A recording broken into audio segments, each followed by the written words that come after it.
indeed. We are here, and it's Friday again, Chaveevah. Yes, yes, and this is a wonderful place to be. That's probably a lot of people's favorite time is Friday afternoon, like after work, you know. Right. Yeah. There's only one word to describe a Friday. Precious, and that's what? Boom shakalaka. Hey. All right. There know it is. Because there's always something good happening on the north end. And everywhere else in the Cedar Valley. Welcome, everyone. Yes. Welcome. Joining us, we've got some great guests today. Oh, yes. do we We ever. have Precious Muhammad, the owner and founder of Good Things by Precious.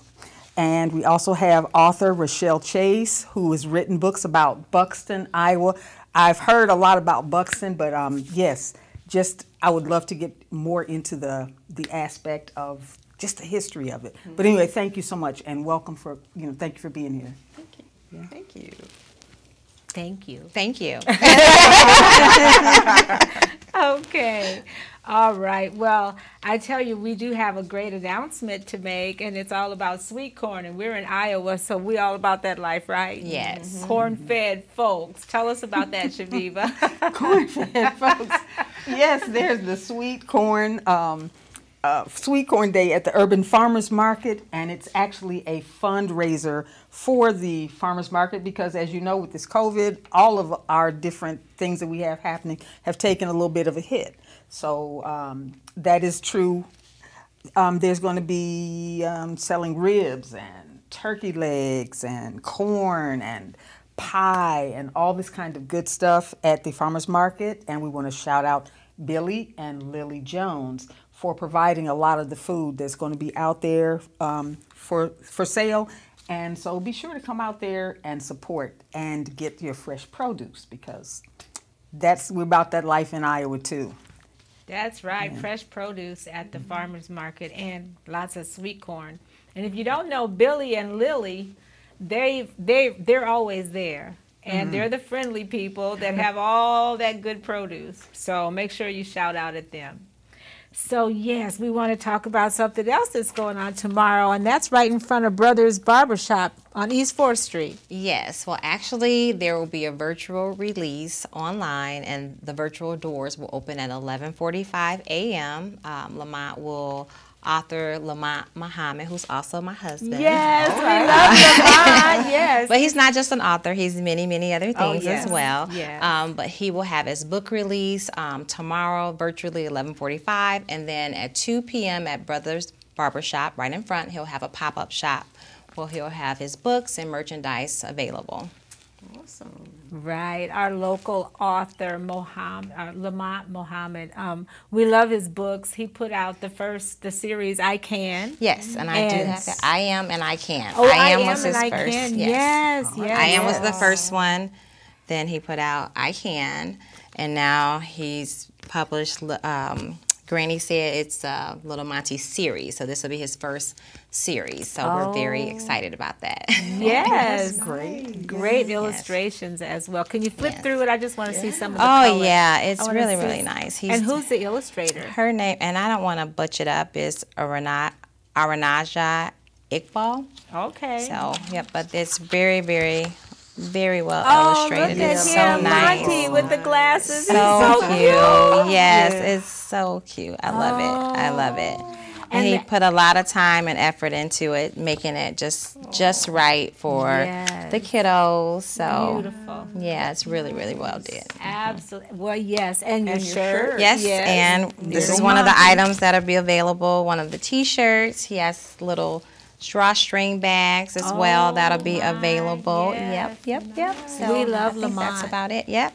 We're going to have Lamont back on and drop some knowledge and spit Yes. some, how you say? Yeah. Spit some rhymes. Spit some some rhymes. Yeah. You can tell you I Stuff, can't. Yeah. Something's really kind of like sick. Yeah.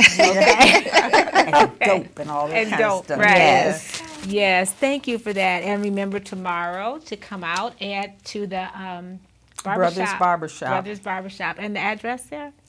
Oh, Don't you know. got me there. It's on 4th Street. I don't remember. It's on the flyer online. So if you go to Lamont Purcell's Facebook page, you'll be able to see the information there.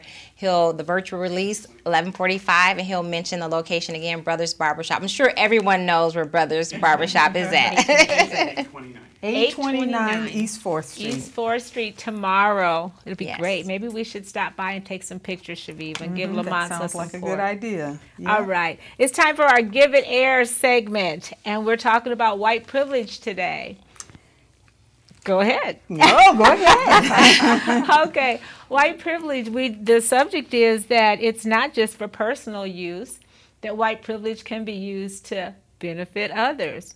Imagine that. Imagine that. Absolutely. I know in my personal life's history, my beloved aunt, Anna Mae Weems, has told me several stories about how they used to actually have my mother, who is white, or melanemic, as Jane Elliott yes. said, go and ask for apartment rentals to see, you know, ahead of time if there was an apartment available, and then finding out if it was actually racism that prevented, you know, the black people in my family from getting the apartment, or, you know, if it was actually legitimate, not available. So that was one instance where white privilege was used, her white privilege was used to benefit others.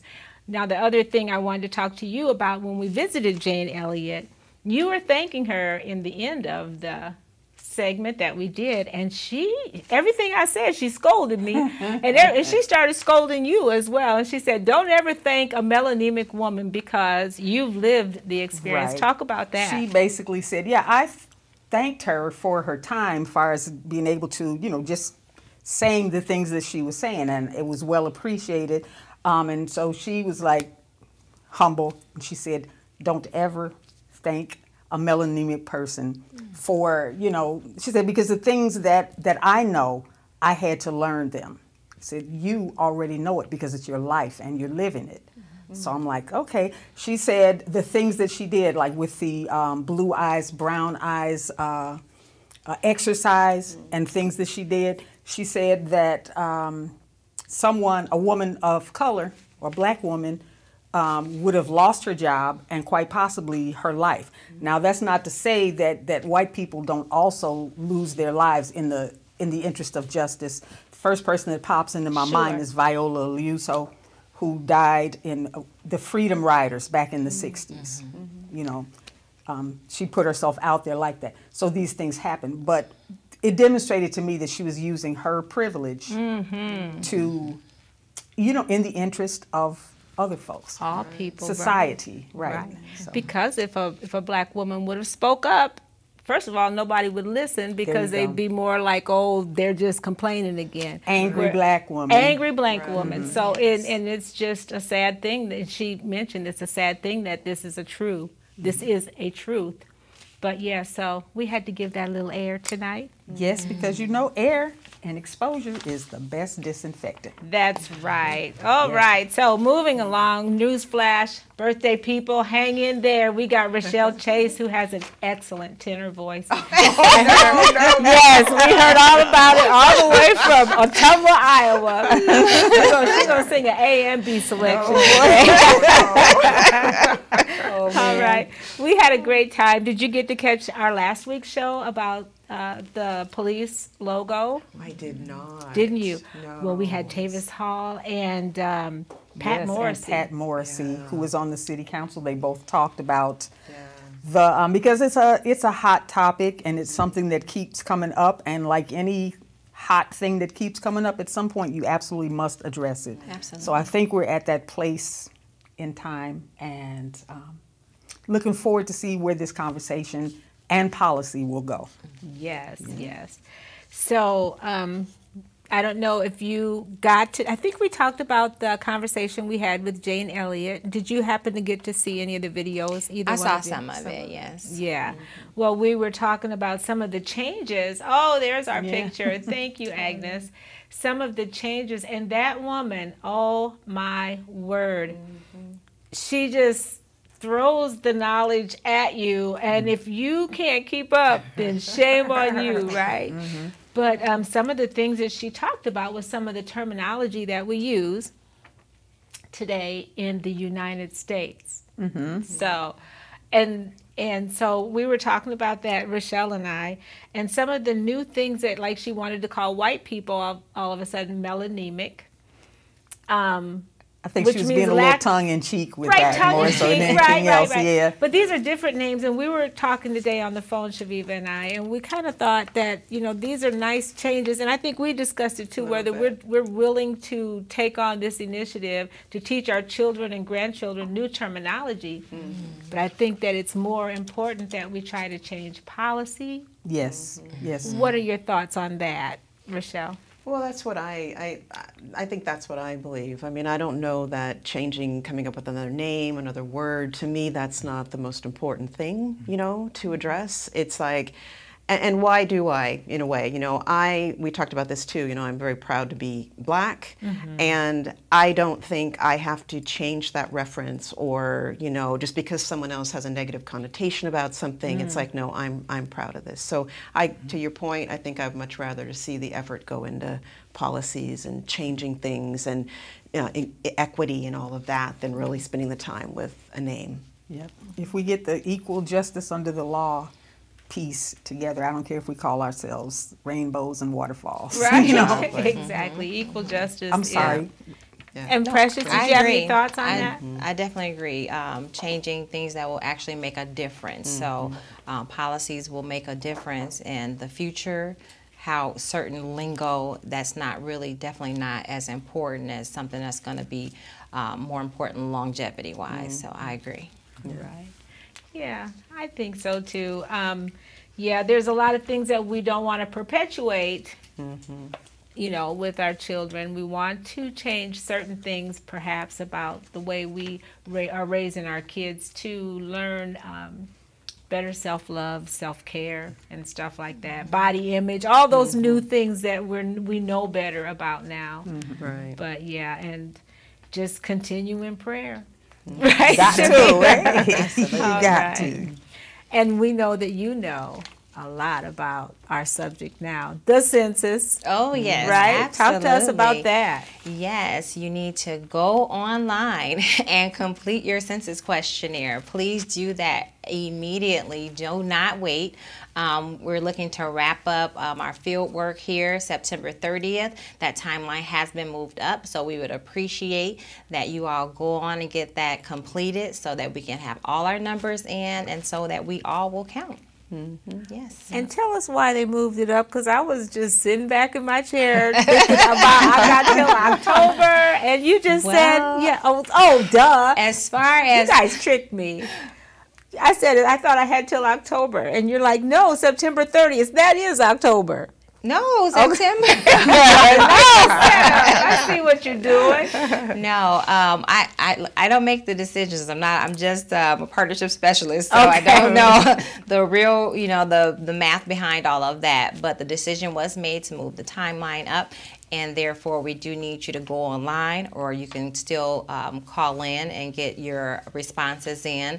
There will be field workers out now that'll be knocking on your door. So if you have not completed your questionnaire, you may get a knock on the door. So expect that. All right.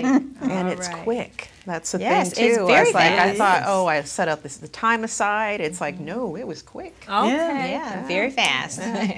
All right. Well, she said immediately, so I'm sure everybody been watching the show. As soon as the show is over. They went and filled out their census. All the viewers are gone. Okay. Ed, do we have any comments? Would you mind reading? Okay. I didn't have any new ones that I just checked. All right. Okay, so we want to tell us, everybody, you didn't know we were having a contest today, but we are. We have our Waterloo Proud person today, Chaveevah. And who is that? Can you give our viewers a clue? Yes, I'll throw out a little clue there for you, and see, you should be able to find out who this person is immediately. Okay, name the woman who just completed 40 years. 40 years? 40 years of service with the Boys and Girls Club of the Cedar Valley. You know, she has really touched so many lives in the position that she's been in, and she makes us Waterloo proud. I know who she is, so I have to really disqualify myself because she definitely Yes. She does, and she meets you at the door there, and she takes care of all those children. Can you imagine 40 years worth of kids? Yes. And they listen to her. Yeah. So make sure that you answer our question, and you can win a copy of Travis, It's Not Your Birthday, written by me and illustrated by Chaveevah. So that's our gift today. Answer the question, Waterloo Proud. All right, first person to answer that. Here's some comments. Okay, thank you, I Ed. just noticed that. First of all, they're all by Amy Cass. Oh, Amy! So her first one is, my census was already completed over a month ago. There you go, Amy. She also says, when we all know better, we all do better together. Yes, that's right. And her final one is, she's a huge fan of Jane Elliott, trying to emulate her behavior as a pallid person. Listen carefully to voices most impacted and an advocate when I can sow, they are heard. When I can sow, they are heard. All right. Right. We Thank love you. Amy. There you go, Amy. Now you know why. Oh, wait, where's that at? Agnes is in his ear, I think. Chaveevah page. Okay. You're trying to keep Let's up see if I with. can find it. It's on the Rocki and Chaveevah page. We have a winner, apparently. Oh, right. Gloria and Dale says Gloria. Okay, Lori. Yes, Ms. Gloria, to you that don't know her. So yes, congratulations, Lori. Just what you need. A copy of my book. All right, we want to ask everybody to follow us on YouTube. Just type in North End Update. You'll find us.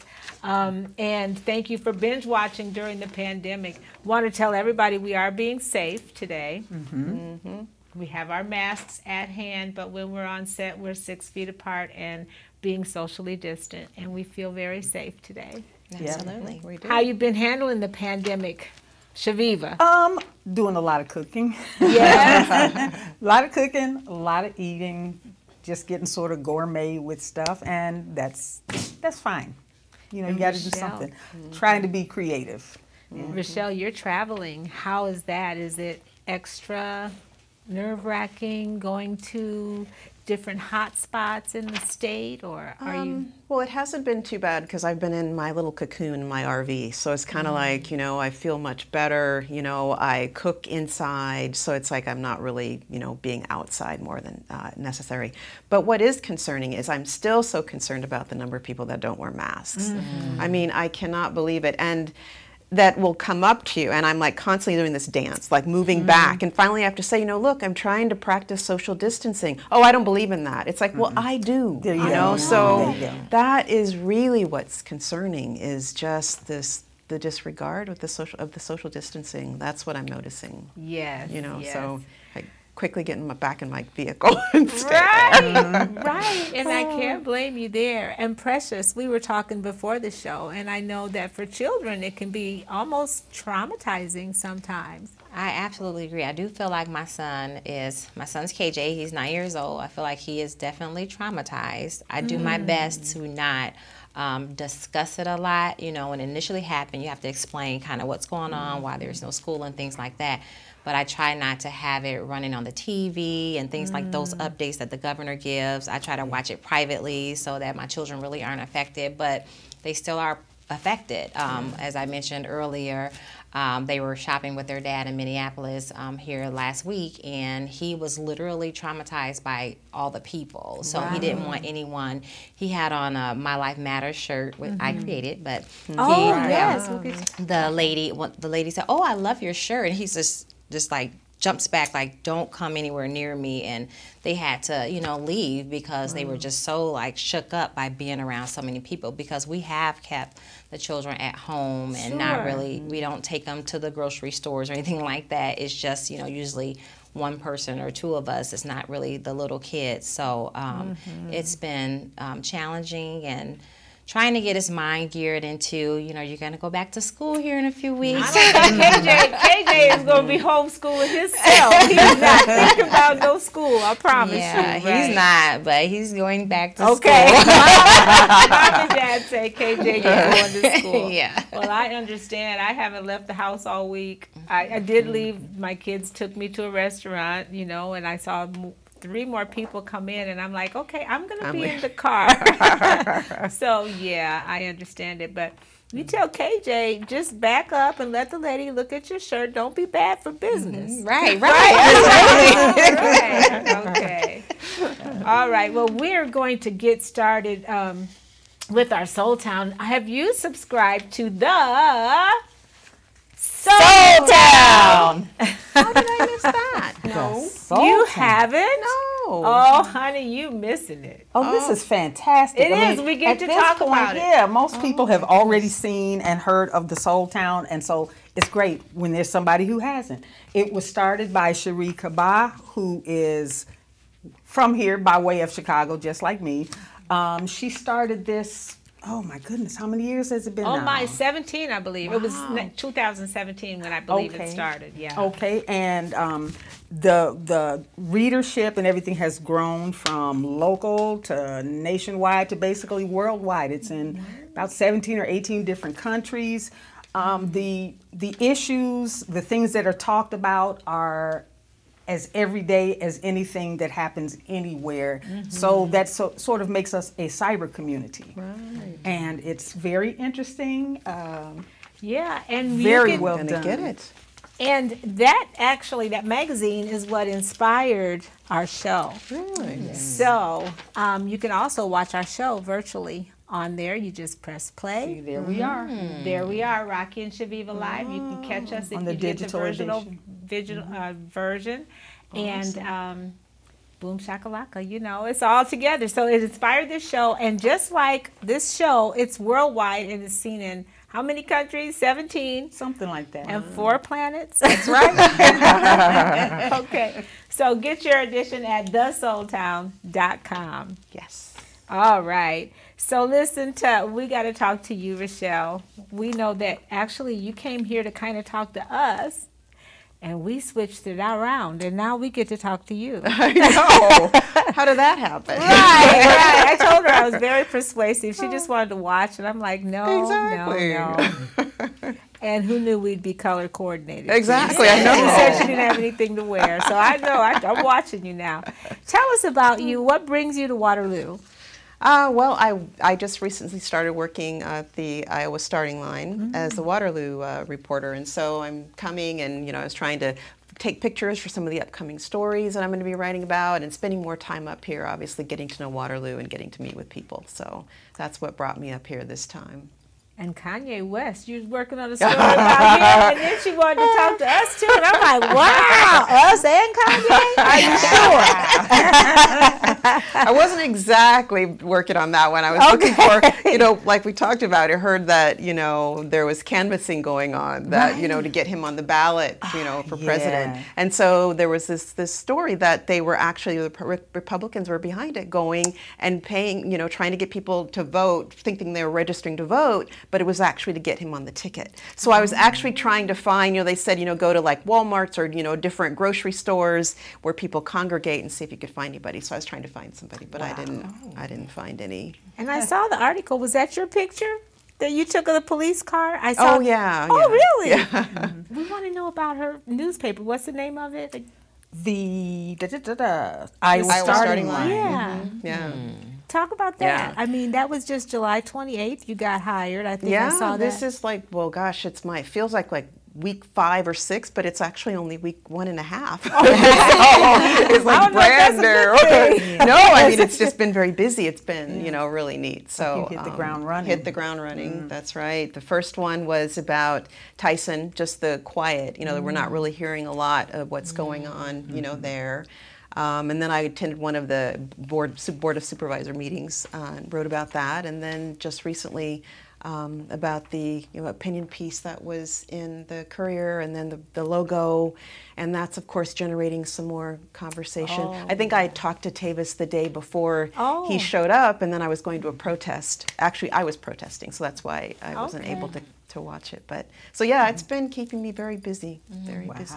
But I'm still writing about squeezing in time to still continue on working on the Buxton stuff though too. Yep, that's what I really wanted to ask you about. What is it what inspired you to focus on writing about Buxton? Right. To be honest, I wasn't even living in Iowa at the time. I was living in San Francisco, and I had visited a friend of mine who lived here in Iowa, and she and her husband took me to the site.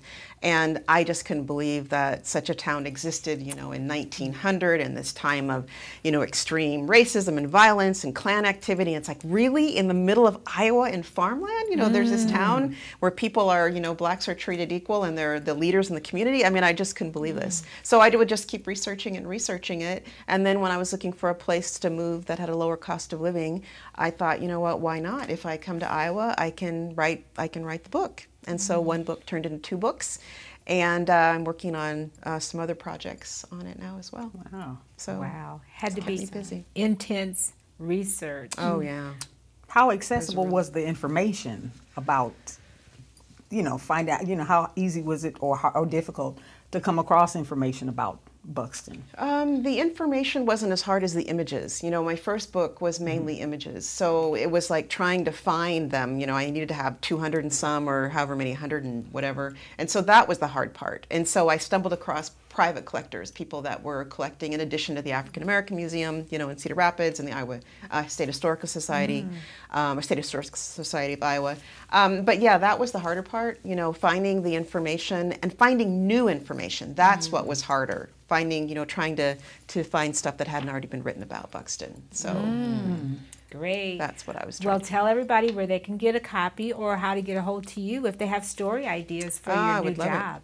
I would love it. If they have story ideas for Iowa Starting Line, I mean, I'm really looking for just a wide variety, you know, like profiles, positive things about Waterloo, you know, combating this image, you know, the #1 worst place for black people, you know, Right. that article Thank that came you. out. Yes. I want to like do some positive things as well as, you know, some things that might need to change. So you can write me at Rachelle, RACHELLE, at iowastartingline.com.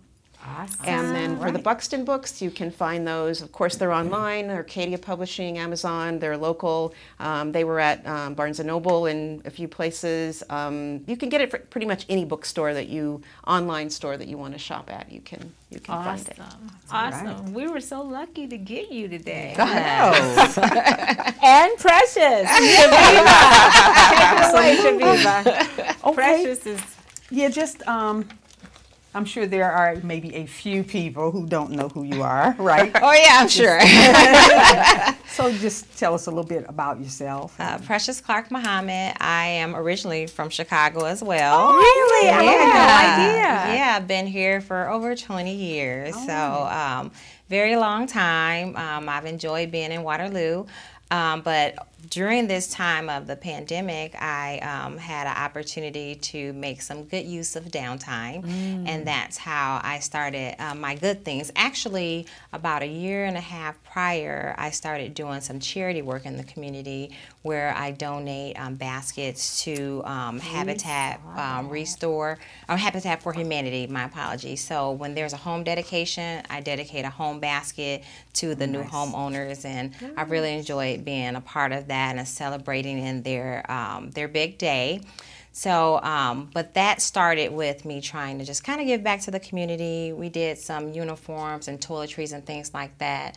My church, Hope City Church, we have missional communities, and Vera did one, and it was primarily about celebrating sisterhood, and you could find that there's an organization on Facebook now. Right, we love that. Yes. And so that's how I she had this idea. We always have to do some type of give back to the community, and we did. It was a May Day celebration, so we filled all the Cedar Valley little pantries, and we filled those on May 1.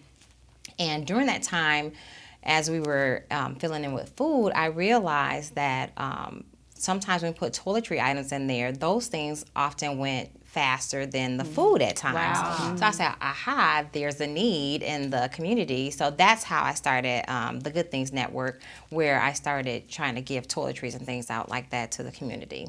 Wow. So during this pandemic, I had this downtime, like, well, let me see, like what else I can do to kind of help fund that. so I can keep giving back to the community. So I started Good Things by Precious, and that's where I have personal handmade items, T-shirts, masks, oven mitts, hats, you name it. And I'm just, I've enjoyed. I just thank you to everybody. Everyone has been so supportive and just so patient with me. I can't believe that I started this the first week of June. I really started, and all I could really do was make like a mug. I was doing Father's Day mugs, and so that's all. Now I'm doing shirts. I mean, I'm doing orders of 25, 30 shirts, and it's just been. Good. So I do have a gift for you guys. Yeah. Wow. So I made a mask. Your boom shakalaka. Oh wow! And a T-shirt. I think I'm gonna get caught. Look, halfway. Wow. Yes, I wanted to have something for you guys. So, and it's handmade with love by me. So I really. And I also, I wrote a little. And it matches my outfit. Oh, look at that! I wrote a little handbook. It's called the Jesus Diet. It's a guide to self-reflection. It was the first piece I've done. So it's about 40 pages. It's a quick read. So this is by me also. This is my first time doing this, and I've enjoyed doing it. So, and it's available on Amazon as well. So you can contact me, or you can get it on Amazon. It's $9.99. So yeah. How nice. If you can say that there's something good about this pandemic, it has really brought out people's creativity. It has really inspired a lot of people to make business moves to begin, and it's lovely to see. Yeah, it really is. It is. Yes. And thank you so very much for thinking of us. Yes. And we may have a big order. I could see you being really busy making T-shirts and masks for North End Update. Shakalaka, it is. That's right. Well, thank you once again. You're very welcome. And now we're going to go ahead and get those singing voices some air. Do you guys need to tune up at all, or? And I'm lip syncing. Yes, I have advice. If you can't sing good, do what I do, sing loud. There you go. But if you're going to sing loud, you got to put your mask on. Yes, over there, because all the droplets, we're trying to get all the droplets out. Okay. So we got some birthday people, Chaveevah. Yes, we do. The first one is my cousin, Rocki Rice. Happy birthday. Rocki, yes. Next is my granddaughter. Wow. Gabrielle Cheyenne Carter. Happy birthday. Yes, Gabby. Andy Footman. Yes. Patricia L. Harris. Chicken and juice. Hey, chicken and juice, Patty. We love you. Yes, and Valerie Norman. Yes. We also have Sheila Housey. Yes. Hey. Renita Wright. I got my paparazzi. There you go. Okay. Okay. Maddie Sink, baby Maddie, and Jimmy Cook, the tall, dark, handsome Jimmy Cook. Christy Thompson. Yes. Jessica. Yes, Jessica Rucker, Willie Gary, Melissa Tate, Gail LaFleur, and Charles Pearson. Yes, the historian. Yeah. Charles Pearson. Hopefully you'll get to talk to him. Yes. Oh, I have. Okay. Oh, yeah. She knows all the good folks. All right. We like to sing the Stevie Wonder version for all you wonderful birthday people. And it goes something like this. Happy birthday to ya. Happy birthday to ya. Happy birthday to ya. Happy birthday to ya. Happy birthday. All right. All right. Yes. See, that was pretty painless. I thought we were going to have a little bit of bass in the song. he wasn't even humming. Yeah, didn't even clap his hands. Okay. Any closing comments, Ed, that you have for us? Just a couple from Amy Cass. Amy, we love Amy. She's not our only viewer. Yeah, she's been hanging with us today, right? Oh, we got Lori. She said that I didn't know there was a second book. She read the first one because she heard about it on PBS. All right. So she'll get the second one. And then she also said I've seen Precious's Basket because I knew Robin and Ryan Shatek that also attended Hope City Church. Robin is Denal's cousin, I Yes. apparently. Oh. So- Daniel, Awesome. yes, All yes. right. And tell us where they can get their gifts. I mean, Precious. At Good Things Good by Things. Precious on Facebook. You can follow me there. Okay, Okay, sounds nice. good. Well, thank you both very, very much for being here. Thank you. And you on such a short notice. Yeah. What a Thank you. sport. Thank you. All right. And I guess we're going to encourage everyone to keep doing more of what makes you awesome. Because it makes us All look good. Boom shakalaka. And see you next time. shakalaka. See you next time.